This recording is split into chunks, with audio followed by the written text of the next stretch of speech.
ইনকিলাব মঞ্চের মুখপাত্র শরীফ ওসমান হাদিকে বহনকারী বিমানটি সন্ধ্যায় হযরত শাহজালাল আন্তর্জাতিক বিমানবন্দরে পৌঁছায়। শুক্রবার সন্ধ্যা ৫টা ৪৯ বিমানটি অবতরণ করে। এরপর সেখান থেকে বের হয়ে শহীদ উসমান হাদির মরদেহটি জাতীয় হৃদরোগ ইনস্টিটিউটের হিমাগারে রাখা হয়।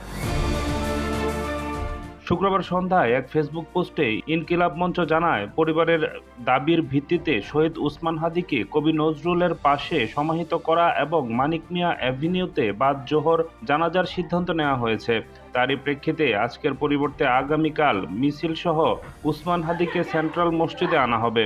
ছাত্র জনতা আজ ও আগামীকাল শৃঙ্খলার সাথে আন্দোলন জারি রাখবেন, যেন কোনো গোষ্ঠী অনুপ্রবেশ ঘটিয়ে আন্দোলন স্তিমিত করতে না পারে, একই সাথে সহিংসতা করার সুযোগও না পায়। মরদেহ দেখার কোনো সুযোগ থাকবে না। সকলের নিকট শৃঙ্খলা বজায় এবং শহীদ উসমান হাদির জন্য দোয়া পৌঁছানোর অনুরোধ করা হচ্ছে।